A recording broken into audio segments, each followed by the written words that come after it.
Welcome back to Shure Academy. Before going into the video, everyone please subscribe the channel for the latest videos. If anyone didn't watch the previous videos, I have given the link in the description, so please see the description to watch the previous videos.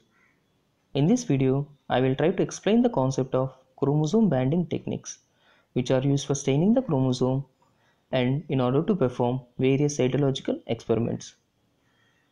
Before going into the concept, one must know what is a chromosome banding and what is a band.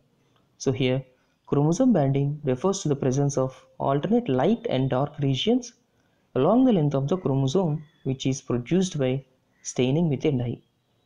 Then coming to the band is a part of chromosome that is clearly distinguishable from its adjacent sides by appearing either lighter or darker in color by using one or more banding techniques. So there are four most common banding techniques that are used for staining the chromosomes. They are Q banding, G banding, C banding and R banding. So coming to the first type of banding technique, that is Q banding. In Q banding, quinacridone mustard is the chemical that is used for staining the chromosome. And for further studies, the stained chromosome is viewed under UV light. Q banding is mainly useful in identifying the Y chromosome and polymorphism. In addition to this, Q banding is used wherever G banding fails to demonstrate the result. So here we can see it is the human male karyotype stained with quinacridone mustard by which the Q banding was produced. I am telling you that Q banding is mainly useful for identifying the Y chromosome and polymorphism. Coming to the second type of banding technique, that is G banding. In this, the chromosomes are treated with trypsin and then stained with giemsum. This banding technique is useful to distinguish between euchromatic and heterochromatic regions of the chromosome.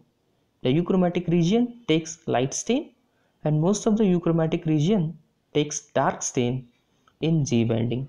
So this is the human female karyotype stained with giemsum stain, and here we can see the darker regions are referred as heterochromatic regions and the lighter regions are referred to euchromatic regions. So G banding is mainly used to distinguish between the heterochromatic and euchromatic regions. Coming to the third type of banding, that is R banding.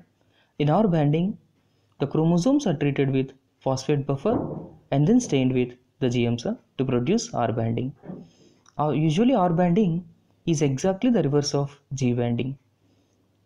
The main reason for the usage of R banding is to identify and evaluate the terminal bands that are usually lighter in G banding.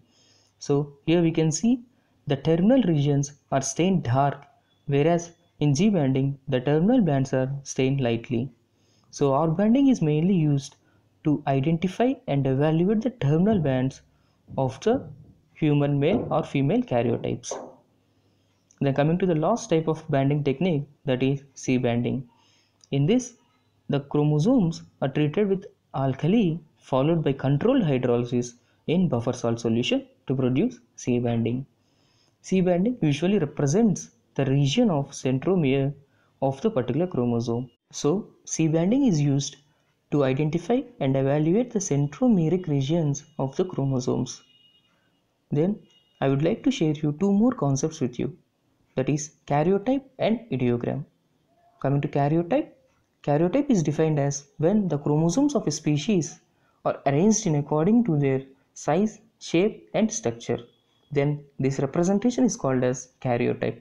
Here we can see that the human male chromosomes are arranged in the morphology basis, that is according to the size, shape and structure. So this representation is referred as karyotype. If the karyotype is represented in terms of diagram, then it is called as ideogram. See, when the karyotype of a species are represented by the diagram, then such diagrams are called as ideograms.